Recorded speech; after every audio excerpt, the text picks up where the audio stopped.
Hello everyone, welcome to today's show. My name is Spencer Walsh. We got a great one for you today. On the show, as the government reopens, Congress still needs to make a deal on immigration. Roger Stone, he made his name as a dirty trickster, but the Trump-Russia cover-up may finally bring him down. Well, how's Roger Stone going to fare in the fight of his life? We will analyze it. Howard Schultz is preparing for an independent 2020 run. Kamala Harris kicks off 2020 with a rally in Oakland.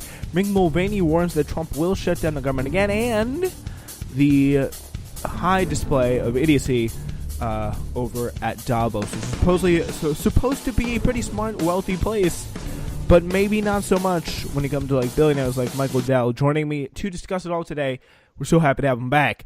It is SWRN's Political Analyst and now host of Polititalk and Lights On over at JSPN. Pleased to welcome James Stanley back with us. Thanks for having me on. All right, yeah. Now he's branching out to his own great podcast network. We're going to check that one out. But we are going to check something out right now. It's the events of Washington. The government shut down for now. The 116th Congress is going to have to hit reset this week, showcasing a Democratic agenda in the House that was overshadowed by the struggle to reopen the government and furnishing both chambers with early opportunities to test whether this divided government can produce results. The House, which spent weeks passing futile bills to reopen the government, will turn to legislation higher on the Democrats' priority list, including a pay raise for civilian federal employees, leading the Democrats to also plan to reintroduce a marquee bill to close the pay gap between men and women that they fought to enact for years. So in the Senate, the Republicans' priorities will be to try to push through a bipartisan Middle East policy bill that includes a disputed provision targeting the movement to boycott, divest from, and sanction Israel. This should be interesting.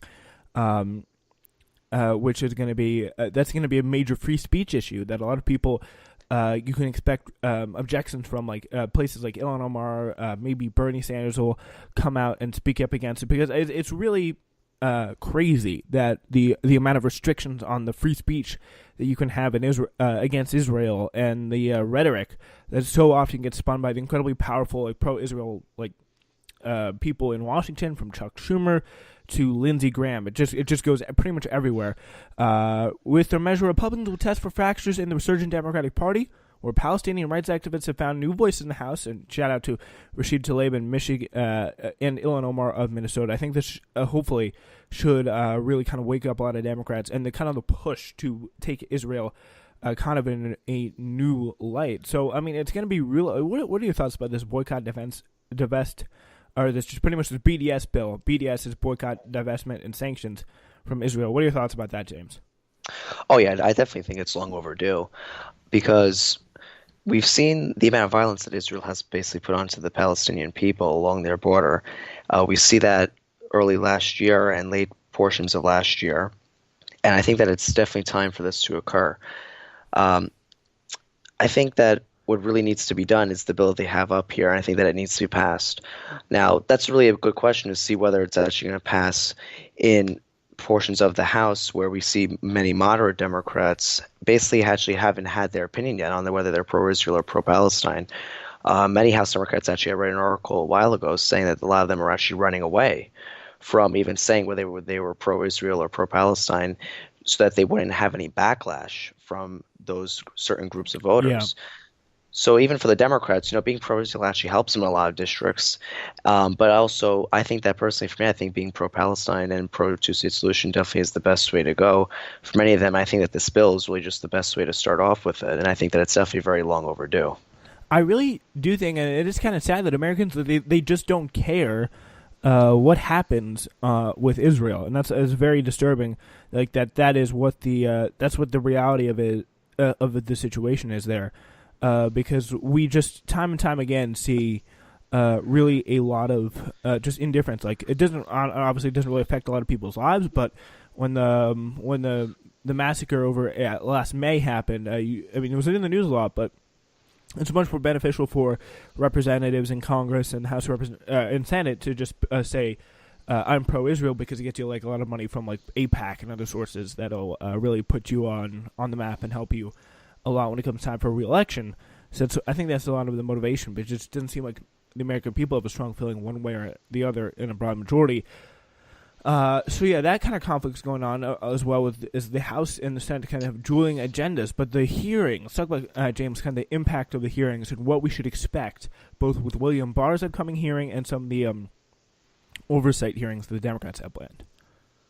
Oh yeah, I think that those are definitely two hearings that we should definitely be looking at. William Barr is definitely an interesting figure that Trump put up for the Attorney General spot.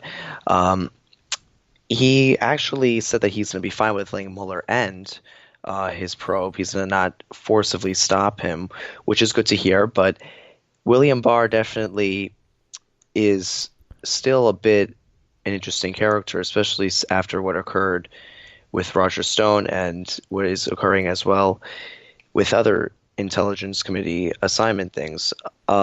William Barr really is definitely a person who I personally am not really a big fan of. I think that he's just getting a spot because he's really there, honestly, because he goes onto Fox Business a lot. He's one of the almost the biggest contributors on that news source. I honestly think that he's getting this job because Trump sees him a lot on the TV, and I think that's really the reason why. He also had a job. He was the Attorney General in the Bush administration, as I recall. And during his time in the Bush administration, he was only there for 2 years. He was trying to basically attack Roe v. Wade infamously. He was very infamous for saying that it was basically wrongly decided and it was a legitimate issue for state legislators. So basically he was trying to make it a case that it should be decided by the states instead of being decided by the government. So he definitely does have a pretty shaky past, and I think it's definitely interesting to see that he actually was nominated to be the Attorney General. Yeah, I mean, I think we really can't expect that much better of a liberal policy-wise from Trump. No. He's not going to appoint a really good attorney general, but still, it's going to be, it's going to probably the most the best we can hope for from an attorney general in the Trump administration. That is that he doesn't go in and end the Mueller investigation. And the real question is, why is he going to do that? Is he going to hold to his promises, or is there going to be another way possible to end the Mueller probe that they're going to be able to weasel their way around before it's completely finished? But I don't know. Do you think Trump would kind of dare go out on the limb and do that? Oh yeah, definitely. I think that Trump is starting to get done. I mean, looking at even tweets that he's tweeted out throughout his history of attacking the Mueller campaign, calling it a witch hunt, calling it full of lies. I honestly think that I don't trust William Barr actually that much, but I just thought that I think that he's just basically trying to do it. Basically because I think he wants to try to get as many votes as he can so that he could pass and get basically nominated. Not only is he going to be definitely a threat to the Mueller probe, but he's definitely not going to be a supporter. So I think that he's definitely going to try to get around it at times, especially after what occurred with Roger Stone. If William Barr was the Attorney General on Friday, I would have most likely seen him going out with statements saying that Roger Stone had nothing to do with the campaign. Here's some proof that, it's not really backed up that well. But I don't really know what he could actually do here exactly, but I think that he definitely will listen to Trump. And if Trump really doesn't really want the Mueller probe to be going on that much longer, I think that William Barr definitely will basically execute his stronghold as the Attorney General and will basically put an end to it. So I don't think he'll keep his promises, but I think that's really interesting to see if he actually does keep his promise. But the likeliness of him keeping his promise, since he's such a pro-Trump supporter, it's going to be definitely very hard to see him saying, "Oh, I'm for the Mueller probe." Yeah, so that's probably going to be one of the biggest points of contention between some liberals. So they're going to be very keeping a close eye on him. That's for sure. But to more kind of immediate matters, Trump is now threatening to shut down the government again in less than 3 weeks if Congress cannot reach a deal that provides him money for the wall along the southwestern border. And Democrats and Republicans will enter formal negotiations this week to see if they can reach a compromise on the border security funding levels and what constitutes possibly a wall. There's still a lot to be debated on that. We will follow it here on SWRN and SWRN's News Division very closely throughout these next upcoming 3 or so weeks. But with much of the early negotiation likely to be taking place behind closed doors, both parties seem to agree that after weeks of a near total shutdown eclipse, Congress needs to move on, and they need to get past this, because this has kind of been an issue that's remained unresolved for a very, very long time. All right, so yeah, it's another big problem. But over on the House Democrats, they're really trying to return to normal governments, and it provides them a window to reclaim some of the attention that the shutdown drew from their initial rollout of their really legislative agenda, because the 160 in Congress has not ruled a day where the government has not been shut down since obviously these past few days, but if you can count that. But still, their House Democratic leaders had insisted when they took control earlier this month that the shutdown would not affect their carefully choreographed agenda rollout, but it did. Speaker Nancy Pelosi and her allies hold a ceremony on Wednesday to formally reintroduce the Paycheck Fairness Act, which is going to be interesting, which is the measure intended to equalize pay between men and women that the Democrats have tried to enact for 20 years. Like other bills under consideration in the House, it's unlikely to be taken up by the Republican-controlled Senate, but is a key piece of Democratic messaging to voters ahead of the 2020 election. So that's going to be very critical. See if they can get that off. But how do you think Nancy Pelosi here has led the Democrats through the shutdown so far? Because I have to say, I've been giving a lot of props, because she has not done a very bad job, but unexpected. Yeah, no, she really hasn't done a bad job. But the thing I do have to also give credit for are definitely the unions and people who definitely did, in fact, go up. And yeah, definitely. I mean, people are giving most of the credit to Nancy Pelosi, which, I mean, I give her a little bit of credit. I don't give her all the credit. I think that basically what she did, I think that the unions actually kind of helped her out. I think that the unions were basically the fuel to make sure that she can actually be the wall that Trump wants. Trump ordered a wall, and basically Nancy Pelosi was the wall. And I think that who fueled the wall to occur was the unions and the people and the grassroots organizations that basically said enough's enough. We're not going to have this. We have control of the House. We're going to take advantage of it. And, I think that Nancy Pelosi did do a better job than I would have imagined her to do. I wasn't really imagining her to be like, okay, we'll do the wall. But at the same time, I wasn't imagining her being like, no, we're not going to do a wall at all. Because, we see that when she was House Speaker under Bush, the second Bush, she said no to basically impeachment. And she basically kind of had like a viewpoint of some, in a way, pro-Republican views in the sense of not allowing for an impeachment vote to occur on the floor.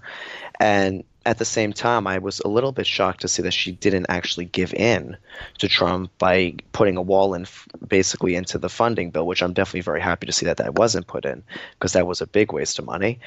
But I'm definitely a bit more shocked and happy that what the outcome was, that the wall wasn't put into any spending bill to reopen the government. And I'm just happy to see that basically the unions and the people really kind of united together and basically literally made a wall to Trump and said, no, we're not going to have this. We're done with it.